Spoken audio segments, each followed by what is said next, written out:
Welcome, everyone, to Senior Care Insights. This is your channel dedicated to, well, exploring health and well-being as we get older. Great to be here. Today, we're doing a deep dive into something really critical. It's the impact our diet has on, how well we move and just our overall health in those later years. Absolutely. Keeping that vitality is just so important, isn't it?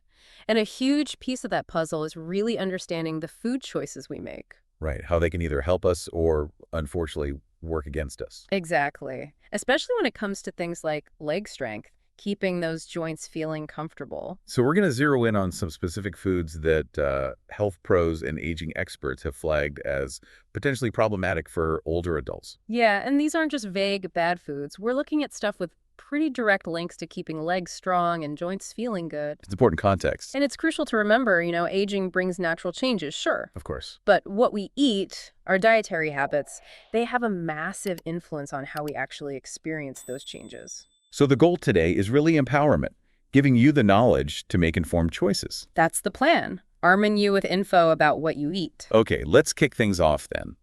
Let's really dig into some specific food types that can negatively impact health, mobility, and joint comfort for seniors. Where should we start? First on the list, fried foods and, well, fast foods. The usual suspects, maybe? They really are, and for good reason. These foods, they can be pretty detrimental in several ways. How so? While we know they're typically packed with saturated and trans fats, Right. and if you look at the big picture for senior health, that directly raises the risk for serious problems, heart disease, stroke, type 2 diabetes. So it's laying the groundwork for bigger issues down the line. Pretty much. Think of it like that. And it's not just those long-term things either. Oh, what else? Well, these foods often contribute to more immediate problems, like weight gain. Which puts a lot of extra pressure on joints, doesn't it? Yeah. And the whole system. Exactly. That extra load makes a difference. And if we look closer at why fried foods are such an issue, Yeah. the deep frying process itself, especially if the oil gets reused again and again, Uh-huh. I've heard about that. it creates these unstable molecules called free radicals. Okay. Think of them as tiny little troublemakers inside your body that damage cells. Right. And over time, that damage can contribute to weakening our muscles. It's almost like a slow cellular assault. Cellular assault. Wow. That's quite a visual. I think I read somewhere that old cooking oil becomes like a toxic sludge Yeah. full of those things. That's a pretty accurate description, unfortunately. It Oh, really isn't good. And those trans fats we mentioned, Yeah. they're major triggers for inflammation in the body. Inflammation seems key here. It is. And what's really important is that this inflammation doesn't just cause general discomfort. It can actually target our muscles and our joints directly, Making them weaker. potentially leading to weaker legs, yeah, and more stiffness. It's like a direct attack on the things that keep us moving freely. So it hits the very systems we rely on to stay active and mobile. Precisely. And then there's circulation. These unhealthy fats can actually slow down blood flow. How does that affect the legs? Well, our legs need a constant supply of oxygen and nutrients delivered by the blood. Okay. When that delivery system slows down, it can lead to fatigue, that heavy feeling, that sense of weakness in the legs. And I think I even saw something about fried foods potentially stripping calcium from bones. Yes, that's another really critical piece. Calcium is vital for bone strength. Of course. So you combine the inflammation, the sluggish circulation, and potential calcium loss. Fried foods become a real concern for maintaining leg strength and overall bone health as we age. And stiffness, too, you mentioned. Yeah, one source specifically linked them to increased stiffness in seniors, which obviously makes movement harder. Okay, definitely something to be very mindful of. Let's move on. Another category that pops up a lot, processed meats. Ah, yeah. You're talking bacon, salami, hot dogs, those deli meat sausages. Right. And the striking thing here is just how many potential downsides are linked to them. Okay, like what? Well, high sodium is a really big one. Salt. Yeah. Yeah. And too much sodium, thinking bigger picture again, can cause water retention and poor circulation. So you feel bloated. You can, yeah. But it's more than just feeling puffy. That excess water can actually make muscles feel kind of stiff and, well, less efficient. Weighed down. Kind of like that. Not working as smoothly. And that extra fluid puts pressure on everything, including joints. Right, and beyond just the water weight. Excessive salt intake can also push up blood pressure. A major risk factor. Definitely. And quite worryingly, it might reduce calcium levels in our bones, similar to what we just discussed with fried foods. So it's hitting skeletal strength from multiple angles. It seems that way, yes. A double hit. And it's not just the salt in processed meats, is it? There are other additives. Absolutely. That's a huge part of the concern. Many contain preservatives, nitrates, nitrites, other additives. And those have long-term health links. Some research does connect these substances to a higher risk of certain types of cancer, which is obviously a very serious consideration. It really is. What about more immediate effects on, say, mobility? Well, from that angle, these additives and just the overall composition of processed meats, they can trigger inflammation. Again, with the inflammation. Yes, and maybe even contribute to muscle tissue breakdown over time. Wow. And some sources specifically point to nitrates being linked potentially to nerve damage. Nerve damage. How would that affect mobility? Well, it could affect reflexes, coordination, things that are so vital for balance, preventing falls, just staying steady. So it's impacting the muscles and the signals controlling them. That's significant. It is, and remember that high sodium, it can also directly cause muscle fatigue. Making everyday things feel harder. Exactly. Even simple movements might feel more tiring. It's also worth noting, one source suggested there might not really be a completely safe level of nitrates and nitrates. Implying it's best to really limit them as much as possible. That seems to be the takeaway, yes. Okay, this is really making me rethink the weekly shop.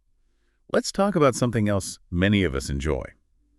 Maybe too much. Uh-oh, what's next? Added sugars and refined carbohydrates. So candy, sugary drinks, processed snacks, pastries, those sugary breakfast cereals. List goes on. Ah, sugar. Yes. What's fascinating, or maybe concerning, is how these seemingly innocent treats can have such broad negative effects. We know they contribute to weight gain, right? Directly, yes. Which, as we've said, strains the body, strains the joints. But it also ups the risk for major conditions like heart disease, diabetes, even things like tooth decay. And it's not just those long-term health issues. I know personally, too much sugar just leaves you feeling blah pretty quickly. Exactly, that immediate effect. They cause these rapid spikes and then crashes in blood sugar. The sugar rush and crash. Right. And the result is feeling drained, sluggish, weak. But the longer-term impact on our muscles is also really important to grasp. Okay, tell me more. How do they affect muscles over time? Well, excess sugar fuels chronic inflammation throughout the body. There it is again. It's a common thread. And this isn't just feeling vaguely unwell. Over time, this inflammation can actually erode muscle strength, chip away at it. Wow. What's more, some research suggests that too much sugar interferes with our body's ability to absorb key nutrients. Like what? Things like magnesium and calcium, which are absolutely essential for muscle strength and function. So it's a double whammy, causing inflammation and blocking nutrients muscles need? You got it. It's not just empty calories, it's actively working against muscle health. And how might that show up physically in terms of mobility? Well, it can manifest as weaker legs, stiffer joints, potentially poorer circulation, and maybe even a higher risk of nerve issues. It sounds quite systemic. It can be. And it's important people realize added sugar hides everywhere. Right. It's not just in the obvious stuff. Exactly. It's lurking in so many processed foods. Store-bought bread, pasta sauces, salad dressings, even flavored yogurts that seem healthy on the surface. Makes it really tough to track and avoid sometimes. What about the other part of this refined carbohydrates? Like white bread, white pasta, white rice? Right. So if we think about energy and muscle function, refined carbs are tricky because they've been stripped of their fiber and a lot of their nutrients during processing. Okay. This means they cause those same rapid blood sugar spikes and crashes we talked about with sugar. So not steady energy. No, not a lasting fuel source for muscles. It's like a quick flash of energy that fizzles out fast, leaving you feeling depleted. A short-term fix with potentially long-term downsides. Exactly. And just like added sugars, these refined carbs can contribute to ongoing inflammation and something called insulin resistance. Right. They can also deplete essential nutrients over time. And some research even suggests our bodies tend to prioritize fat storage over muscle maintenance when we eat a lot of refined carbs. Which is the exact opposite of what we want for staying strong and mobile. Precisely. And I also recall reading they've been linked to faster muscle decline in seniors and even nerve irritation. Yes, the impact seems quite significant on multiple levels, all potentially leading back to reduced strength and mobility. Okay, wow. Let's move on to high-salt foods again. We touched on it with processed meats, but just salt in general across the diet. Yeah, it's worth looking at separately because high salt intake is just so common in modern diets and it contributes to a wide range of issues. Like high blood pressure. That's the big one, yes, which in turn seriously increases the risk of stroke and heart failure. But it can also just leave you feeling generally tired, sluggish. That heavy, bloated feeling after a really salty meal. That's your body reacting, Yeah. absolutely. I think many people have experienced that. Yeah, definitely. And thinking specifically about mobility, that high salt intake leads to water retention. All right, the puffiness. But again, it's more than just feeling puffy. That excess fluid can actually restrict blood circulation. Reducing oxygen and nutrients to muscles. Exactly. Which, as we've seen, can lead to weakness and even muscle cramps. And, like some other foods we've discussed, salt can also interfere with calcium absorption, right? Which we need for bones. That's correct. Another hit to bone health. And the tricky part is, salt is often hidden. Like sugar. Very much so. It's in countless processed foods, canned veggies, frozen meals, salty snacks, sauces. You might be eating way more than you realize. And I remember reading something interesting that eating lots of salt can actually change your taste buds, Yes, that's a fascinating point. making fresh food seem bland. Exactly. Which can then lead to a cycle where you crave and consume even more salt to get that flavor hit. A vicious cycle. It really can be. And one source also specifically mentioned that excess salt can increase inflammation, which could obviously aggravate existing joint problems. Okay, let's shift gears slightly. Let's talk about alcohol. We hear mixed messages sometimes, but what are the specific concerns for seniors regarding mobility and health? Well, looking at healthy aging overall, excessive alcohol use definitely carries serious risks. We're talking potential liver damage, increased stroke risk, even depression. Okay. But focusing specifically on mobility and joint health, alcohol can interfere with certain medications. Like arthritis medications. Yes, commonly prescribed ones. It might interact negatively or even make the arthritis symptoms worse. That's a really crucial interaction for people managing joint pain to be aware of. Definitely something to discuss with a doctor if you're on medication. Absolutely essential. And another key point is calcium absorption again. Alcohol hinders it. It can, yes. And as we've established, calcium is absolutely vital for keeping bones strong and healthy. Weak bones obviously impact mobility. Okay. Another category. Foods high in unhealthy fats. We mentioned saturated and trans fats, but what about omega-6 fats? Where do we find these? Right, so the key thing with these fats, omega-6s, saturated trans fats, is their strong link to inflammation. Ah, the inflammation connection again. It keeps coming up. You typically find these fats in things like butter, cheese, fatty cuts of meat, those fried foods we started with, and loads of processed foods. And a diet high in these fuels inflammation. It can certainly worsen inflammation throughout the body, yes. Yeah. Impacting not just joints, but overall health. It's like pouring gasoline on an inflammatory fire. So there's a general systemic effect. Largely, yes. And finally, maybe we should touch on some foods that might specifically trigger or worsen joint pain itself. Good idea. Because even if muscles are strong, aching joints make it hard to move. Precisely. If your joints are constantly uncomfortable, your mobility suffers, no question. So what kind of foods are we talking about here? Well, certain foods high in compounds called purines can trigger gout attacks. Gout often affects the big toe, right? Very painful. Extremely painful, yes. High purine foods include things like organ meats, liver, for example, also those fatty fried treats, and alcohol again. Okay, good to know for gout sufferers. Yeah. What else? Some individuals find their joint pain flares up when they eat foods containing gluten. Found in wheat, barley, oats. Right. This seems to vary a lot from person to person, though. It's not universal. So it might require some personal tracking, paying attention to how you feel. Absolutely. Self-awareness is key there. Interestingly, some fermented foods like pickles or kimchi, if they're not fully fermented, Yeah. they might have higher levels of nitrates and something called oxalic acid, which some sources suggest could potentially worsen joint pain for certain people. Huh. That's specific. It is. And then there are nightshade vegetables, tomatoes, potatoes, eggplant, peppers. I've heard people mention those in relation to inflammation. You have. Anecdotally, some people report they trigger inflammation, but the scientific evidence across the board isn't super strong. It really seems to be more of an individual sensitivity issue. So again, personal experience matters. Definitely. Lastly, foods high in something called AGs, advanced glycation end products. AGs. What are those? Think of them as molecules that get damaged, maybe through high heat cooking or heavy processing. They're found in things like heavily processed baked goods, meats grilled at very high temps, maybe some sugary drinks, mayonnaise. And these AGEs might contribute to inflammation. That's the theory, yes. Yeah. They might add to the inflammatory load in the body. Okay, wow. That's a pretty comprehensive list of foods to perhaps limit or be mindful of. It covers a lot of ground. But let's flip this now. Let's focus on the positive side. What dietary changes can seniors actually make to support their strength and mobility? Yes, this is the encouraging part. This is where we have real power.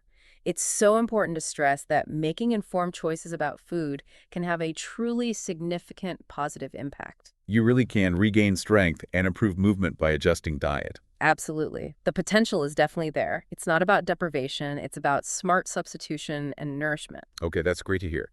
So what are some practical swaps, healthier alternatives? Well, several sources highlight some excellent swaps. For instance, instead of white sugar, maybe explore natural sweeteners. Like honey or dates? Exactly. Honey dates, maybe a little maple syrup or coconut sugar. They often come with other beneficial compounds or fiber, unlike refined sugar. And what about snacking, those mid-afternoon cravings? Instead of processed sugary stuff, reach for a small square of dark chocolate, maybe a handful of nuts, or some plain Greek yogurt with fresh berries. Healthier fats, protein, antioxidants. Much better choices for your muscles and overall health, yes. And cooking methods, that seems crucial too. Huge difference. Instead of deep frying, try baking, grilling, steaming, stir frying, or using an air fryer. Still get satisfying food without the bad fats. Exactly. And when you do use oil, choose heart-healthy ones like olive oil or avocado oil over those highly processed vegetable oils. Good tip. And protein sources instead of processed meats. Aim for fresh, unprocessed options. Grilled chicken, turkey, fish are great.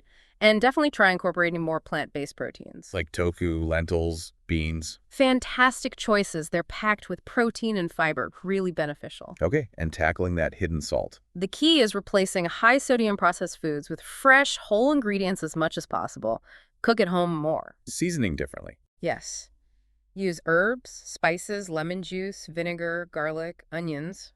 Get creative. If you use salt, maybe a small amount of sea salt or Himalayan pink salt instead of regular table salt. And potassium helps balance sodium. It does. So eating potassium-rich foods like bananas, avocados, spinach, sweet potatoes can be really helpful. Those are really practical, doable tips. What about swapping out refined carbs?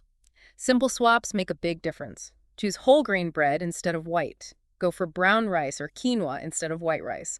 Fill your plate with fiber-rich vegetables instead of, say, refined pasta. So the underlying theme is whole, unprocessed foods.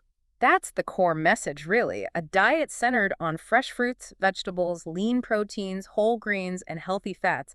That's the foundation for good health, especially for seniors. And maybe probiotics, too. Good point. Including probiotic-rich foods like yogurt, kefir, sauerkraut, kimchi, miso soup can support gut health, which is linked to overall well-being. What about specifically for joint health? Keeping joints comfortable. Focus on foods rich in omega-3 fatty acids. Like salmon. Salmon, yes. Also walnuts, chia seeds, flax seeds, olive oil. These have natural anti-inflammatory properties. Helpful for calming things down. Exactly. Also, ensure you're getting enough key vitamins. C, D, E, and K are all important for bone and joint health. Found in fruits, veggies, dairy. Right. And as we said, beans and fish are excellent, generally less inflammatory protein sources compared to processed or fatty red meats. And it's always smart to limit those added sugars, focusing on natural sweetness from fruit instead. Definitely. And consciously reduce salty foods while boosting fresh fruit and vegetable intake. It's about shifting the balance. What about other specific nutrients? Well, B vitamins are important for nerve health. Find them in cottage cheese, eggs, salmon, sardines, tuna. Vitamin C, as we mentioned, fights inflammation. Think kiwis, berries, citrus, spinach, kale. And the big ones for bones, vitamin D and calcium. Absolutely crucial. Dairy, leafy greens, sardines are good sources. But especially for vitamin D, supplementation might be necessary for some people. Definitely worth a chat with a doctor. Okay, so stepping back and looking at the big picture, what are the main overarching principles for a healthy diet that tie all this together? Well, the fundamental idea is just prioritizing a balanced, wholesome diet to support overall health as we age. It really boils down to focusing on nutrient-dense foods. Foods packed with goodness. Exactly. Foods that promote well-being. And as we've seen throughout this chat, diet plays a huge role in managing conditions like arthritis, helping reduce pain, prevent complications. It's not just about avoiding bad stuff, but actively choosing good stuff. Making conscious choices to support our bodies. Precisely. Major health organizations like the World Health Organization offer solid guidelines. What do they generally recommend? Eating a wide variety of fruits, vegetables, legumes like beans and lentils, nuts and whole grains. At the same time, strongly limiting free sugars, total fats, especially saturated, and trans fats and salt. Those sound like sensible benchmarks. They are good general targets to aim for when planning meals. And hydration. Water intake, that's important too, isn't it? Oh, absolutely essential. Proper hydration is critical for nearly every bodily function. It helps lubricate joints, transport nutrients, regulate temperature. Don't underestimate the power of plain water. Good reminder. And one final, really crucial point. Labeling foods as just healthy or unhealthy can be a bit too simplistic. How so? Well, context matters. It depends on the specific food, its nutritional makeup, how often you eat it, how it's prepared. And importantly, it varies between individuals. Right. What works for one person might not be ideal for another. Exactly. Based on their unique health needs, any existing conditions, medications, activity level, it's about finding the pattern that works best for you. It's personalized. That's a really important nuance. Making informed choices tailored to our own individual circumstances. That's the key takeaway, I think. Well, this deep dive has been incredibly insightful. It's just so clear how much what we eat impacts our strength, our well-being, how we move as we age.